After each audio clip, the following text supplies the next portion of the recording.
All right, so today our group will be covering dissociative identity disorder, also known as DID. I'm Justine. I'm Rogelio. I'm Dora. I'm Ching.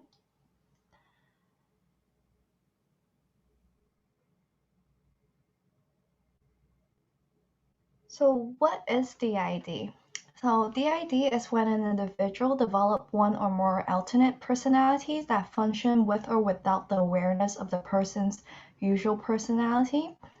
DID is listed under dissociative disorder, and there are three different types: dissociative identity disorder, dissociative amnesia, and the depersonalization or derealization disorder. Dissociative disorders are mental illnesses that involve disruption or breakdowns of memory, consciousness, or awareness. It can occur at any age, and one of the key features is history of trauma. The trauma often involves severe emotional, physical, and/or sexual abuse. It might also be linked to accident, natural disaster, and war. And important early loss, such as the loss of a parent or prolonged periods of isolation due to illness, can also be a factor in developing DID. So here's a little background on history of DID within the DSM. I know it looks very intimidating, but we're going to break it down into simpler parts. So DID is considered to be a controversial diagnosis because of its condition that could be overlapping with other mental illnesses. And some say that it is caused by traumatic stresses, and there's also the belief that people are artificially producing these symptoms. The medical terminology of DID and its diagnosis have also changed over the past few decades.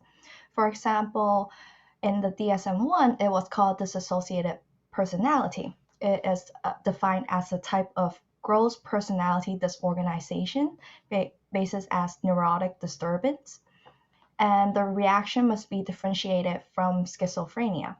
And then later on in DSM-2, it was called hysterical neurosis, dissociative type, and neurosis is characterized by involuntary psychogenic loss or disorder of function. And DSM-3 is when we're slowly bringing it towards DID, but it was called multiple personality. It is the first to include diagnostic criteria for mental disorder. It's no longer just a description. The DSM-3 also moved other major dissociative disorder to a separate category, such as traumatic neurosis, which is now known as PTSD.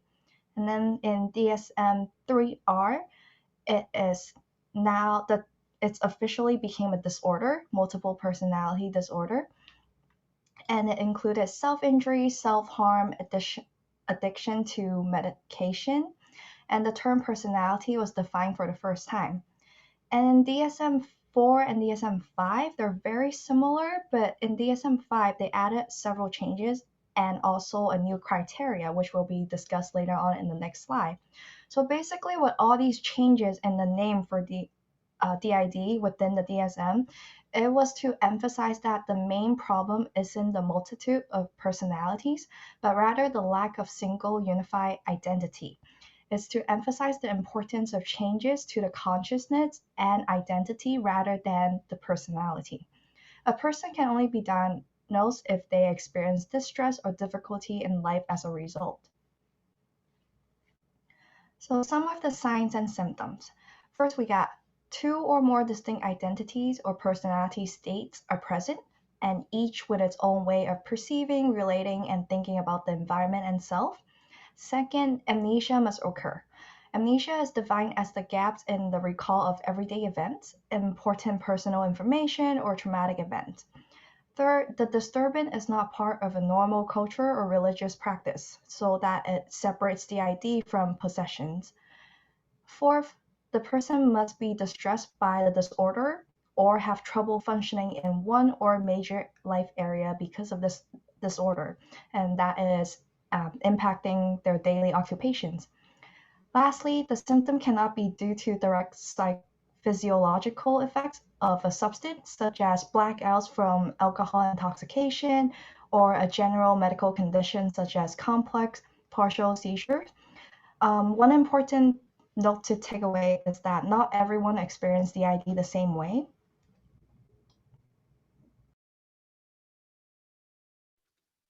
As far as prevalence goes, the 12-month prevalence of dissociative identity disorder among adults in the small US community study was 1.5%.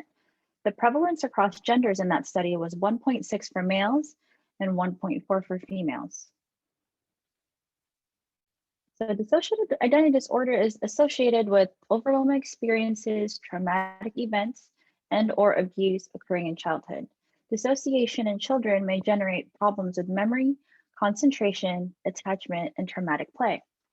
During adolescence, it may just be brushed off as adolescent turmoil, which includes a state of great commotion, confusion, or disturbance. Family may not associate it with DID and can possibly delay treatment. It may just seem like they are engaging in behaviors that are out of character. In older adults, it may be seen as a late life mood disorder because the symptoms of DID overlap with other mental disorders. It is difficult to diagnose DID, but if left untreated, it could increase risk of other complications and affect everyday occupations. Effects of DID will be further discussed using the BPS model. So here are some social determinants of this health condition. First, people who experience chronic physical, sexual, or emotional abuse during childhood are at greatest risk of developing dissociative identity disorder. Children are still forming their identity and are more likely to observe their own trauma as if it is happening to someone else as a form of coping. Second, individuals with DID are more likely to have other health conditions such as alcoholism and substance abuse, depression, anxiety disorders. People with these conditions often aren't able to cope well with emotional stress. Their resulted actions such as tuning out, blurred sense of identity, or disappearing may make them seem unreliable to family, friends, and even employers. DID behaviors can bear different interpretations within different cultures. The DSM-V describes how possession form identities of DID can be perceived as deviant behaviors and thus classified as the individual being taken over by a spirit or supernatural being. Lastly, the socioeconomic status of a person with DID can affect whether or not appropriate treatment, such as psychotherapy, is delayed, which can lead to a poorer prognosis. So in relation to the biopsychosocial model, each of these aspects of BPS have a cumulative effect on an individual's health and well-being. Focusing on the psychological aspects can empower people to take control of their thoughts and improve their mental health. Also, considering the social context and environment of a person with a mental health disorder gives breadth and depth to their identity, such as recognizing their performance patterns. DID can affect occupational performance in more ways than one. People with dissociative disorders escape reality in ways that are involuntary and unhealthy and cause problems that affect occupational functioning and performance. Somebody suffering with this disorder will lack consistency in their day-to-day lives. No 2 days will ever look the same.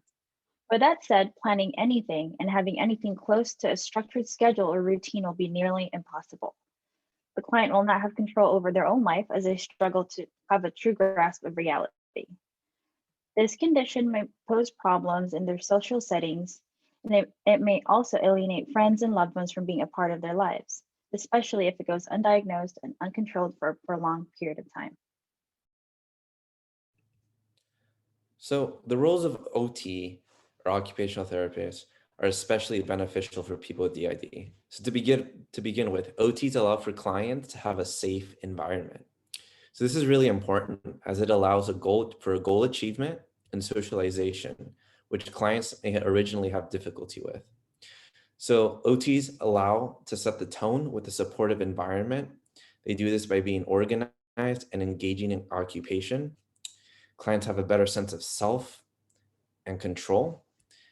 And through a strong therapeutic relationship, this is also essential for clients, as OT does this by supporting the client in both intellectual and emotional acceptance of the disorder. So through this, and in addition to the therapeutic relationship, OT has a role in explaining this disorder to friends and family.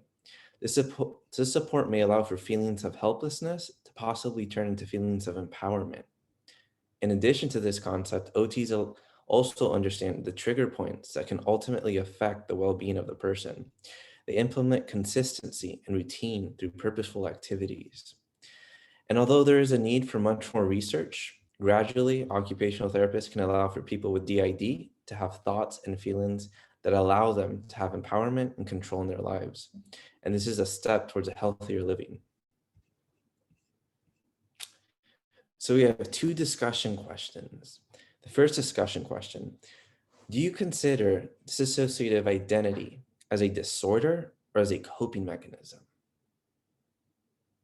Excellent. Second question: what are some of the key roles of occupational therapists with clients who have dissociative identity disorder? Good. And these are our references. Thank you for tuning in.